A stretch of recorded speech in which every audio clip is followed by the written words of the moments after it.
And then we get another video package for Deeb and Storm and highlights of Saraya's return from last week. Not Saraya.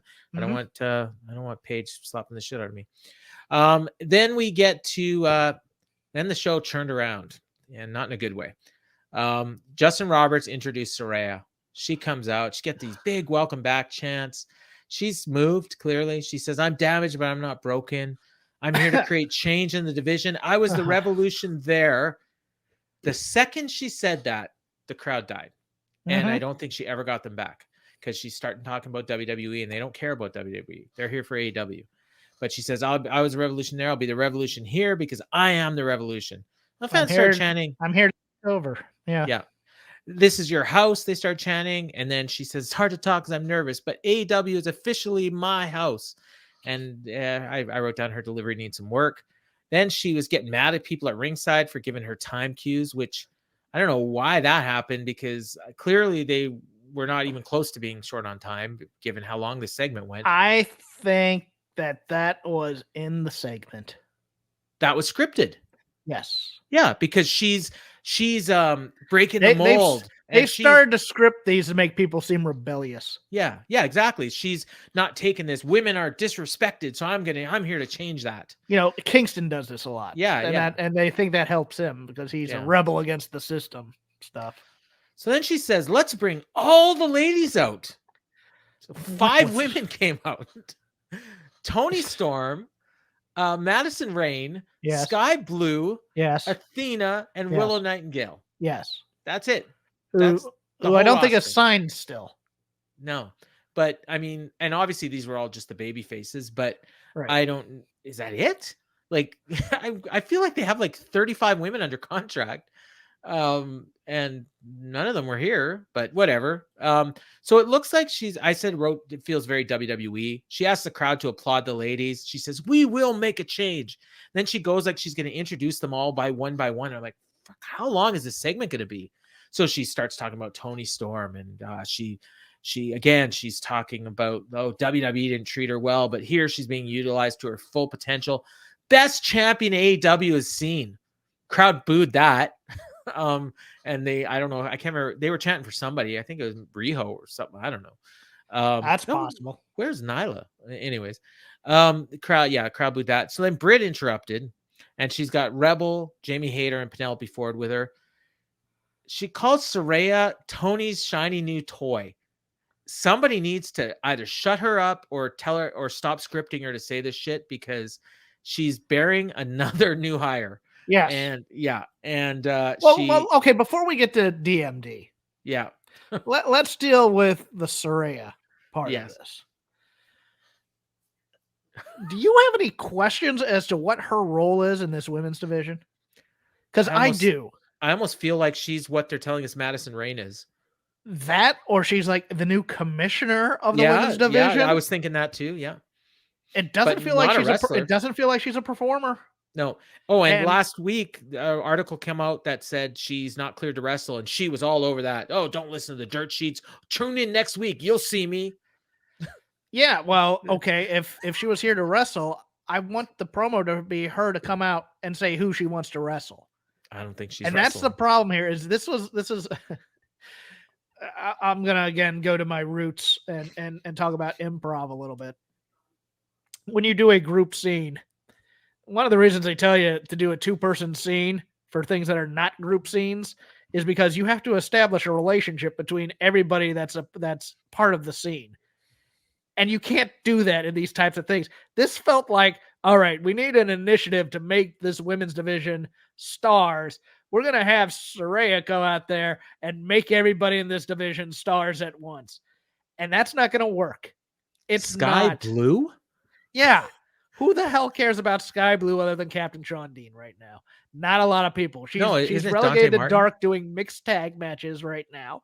Yeah. Willow Nightingale's not signed to this company. Nobody cares about Madison Rayne because she's been getting beat for the last 3 weeks on television to all the heels that just came out.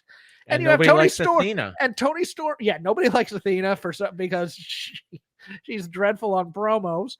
And you have Toni Storm, who is your champ, who is getting absolutely eclipsed every single segment she's in by somebody else in the segment. Yeah. This time it was Britt and Jamie. Britt, Jamie, and Saraya. If you want to be honest, that's with true. you. Yeah, she I mean, gets this was nothing. all about Saraya. She gets nothing out of Saraya going, I like you as a champ or whatever. It's like, it's like, well, why are you talking down to me? I'm the champ here.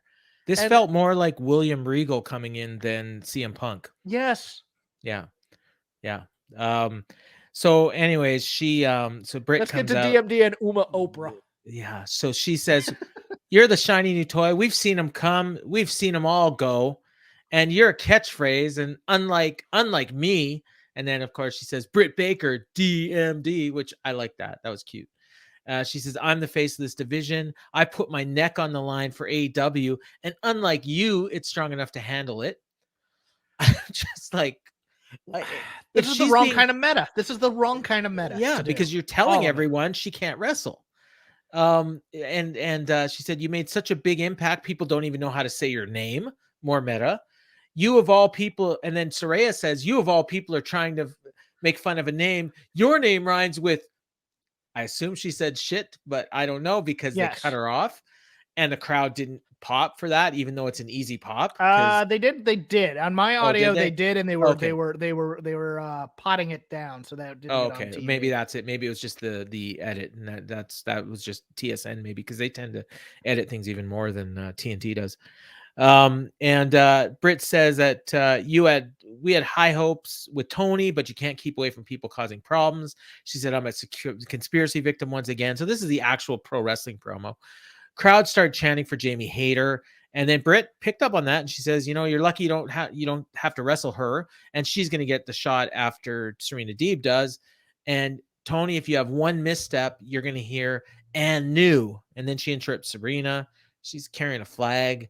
Saraya tells him to shut. Yeah, this is her new thing, is to carry a flag, by the way. Yeah. Well, was that of her dojo? Oh, okay. Was it like no, it was the tag team match, or the four-way last week. Okay. So Saraya tells him to shut the music off, and she says, I finally got a boss that listens to me. And I talked to Tony backstage, and now this is going to be a lumberjack match. So I guess she knew the heels were going to come out. And then that got no reaction. And then she says, for the championship. I think she dropped the line. She dropped the line because she was supposed to say it's going to be a lumberjack match, and she was expecting a big cheer. Yes. And then for the championship, instead of just saying lumberjack match for the championship. Yeah. No, she was expecting. So this was the coaching where they tell you, oh no, pause, this is the wait for the reaction. Yes, this is the writing the reaction in the script. Yeah. Exactly that we talked about. Let's talk about a few other problems here. I understand that a lot of people come to AEW because they don't like what happened in WWE. It's becoming distracting at times. I think she came to WWE or to AEW because they're the only company that would pay her. But that's what I think too. Yeah, and they'll let her keep her Twitch money. That's what I think. Yeah. I don't mind the occasional dig about Vince. Yeah. But this had a lot of meta about your catchphrase and this. It was deconstructing her while she was in the ring. My biggest problem of this of all has nothing to do with anything in the promo. It has to do with the fact that she set up a lumberjack match. And if she's part of this AEW locker room, she needs to stay out there and be a lumberjack as opposed to going back on commentary, which is why I continue to think that she's a authority figure in the women's division as opposed to an actual wrestler, or possibly going to be turned into a wrestler when she's cleared to physically compete. But for now, she's an authority figure, and they're going to pull off some sort of Britt versus Saraya conspiracy theory angle again. I have no interest in that. I don't think lumberjack match does anything for anybody in this match. And I think, and for the title, look, they announced it for the title like last week, I think. Yes. Why is Tony Storm?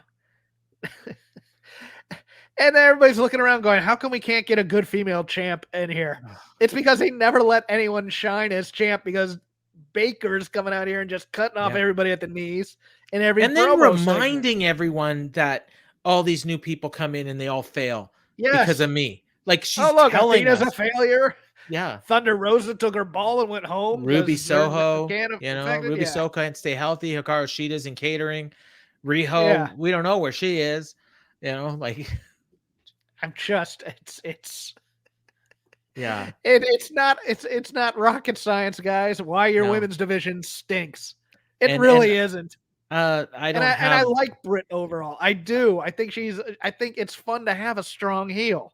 they put this at the top of the hour, so everyone's gonna rave and say, "Oh man, the women did a great quarter." No, they're I not.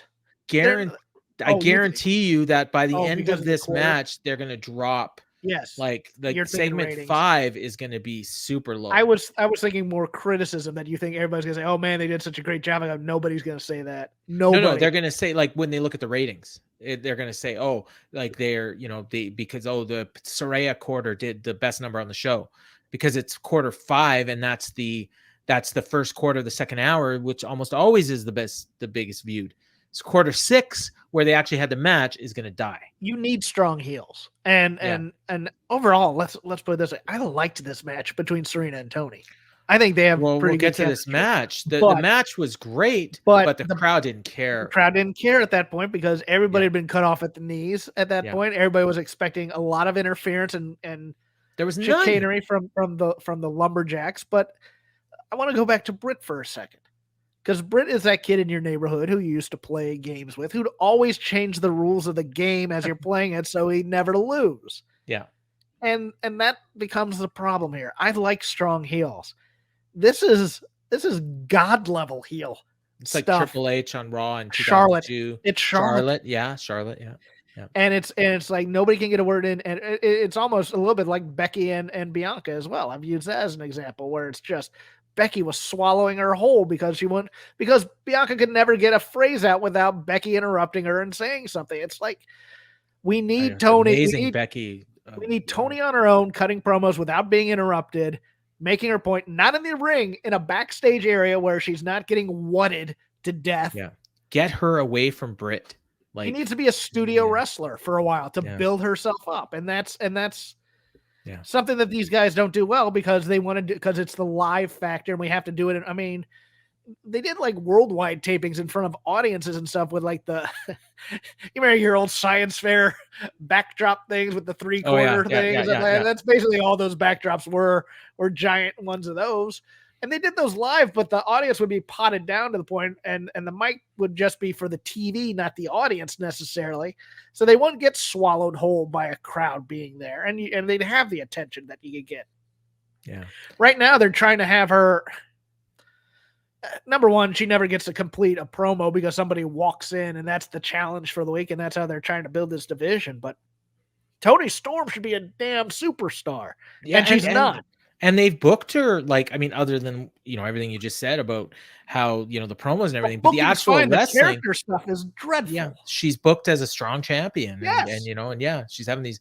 So, yeah, they had a really good match, but, I mean, no reaction. So I think that kind of affected their performance just a little bit because sometimes you're expecting reactions to things and they don't come. Yeah, but Deeb's a pro. Yeah, Deeb's she's so a pro. Good. They did, they did some really cool spots. There was one spot where Deeb went for a dragon screw and Storm sat out, and then she went for this wacky submission, and then Saraya made some comment about see what happens when you take Britt out of it, and I wrote down, yeah, the crowd shuts off. Deeb went with a neck crank.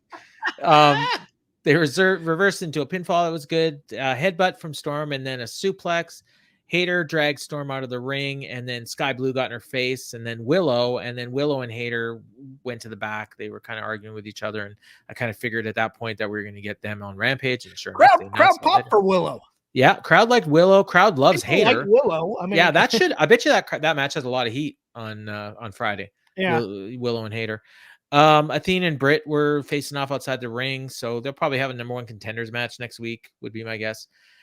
Storm goes to the top right in front of Britt. Looked like they were setting something up, but nothing ever happened. Deeb rolled through a crossbody and hit the Canadian Maple Leaf. Storm, and the crowd started to get into it at this point. Storm hit the Storm Zero for the pin, and Deeb kicked out. The reaction from the crowd there was almost like, oh, really? Like, it was like they kind of wanted it to be over, and it wasn't. But Britt was cheering her on. Headbutt by Storm. They're fighting on the ropes. Top rope pile driver by Storm for the win. So I kind of like that she didn't use her finisher, and you hit a top rope pile driver, that better be the finish. And sure enough, it was. So she might have moved her neck. Well, no, Deeb needs to go to the Blackpool Combat Yes, Club I so she agree. can learn the counter. And Deeb needs more promo time too. She's Yeah. very good on promos. That's what I don't get. Well, I think they don't trust her ever since that one against Thunder Rosa. That and also it's a little bit of the Dean Malenko thing, I think, too. Yeah. Rain was yelling at somebody at ringside. I don't know who. Maybe Britt. Oh no, she was yelling at Rebel or whoever was left from the heels to get in the ring. Oh, I see. Okay, so she's giving her cues. Oh, because she's the coach. She's daring her to get in the ring because I get you. Okay. She's in character. Madison Rain is the coach. I don't quite understand what that's supposed to mean, but we don't have time. I don't know why they put that on TV, to be honest. It makes no sense. They showed the last thing we saw out of all this world title match was Saraya celebrating on the ramp. So the whole segment was about Saraya. Yeah. Yeah. And I have no idea what her role is. I have no idea if she's wrestling or not.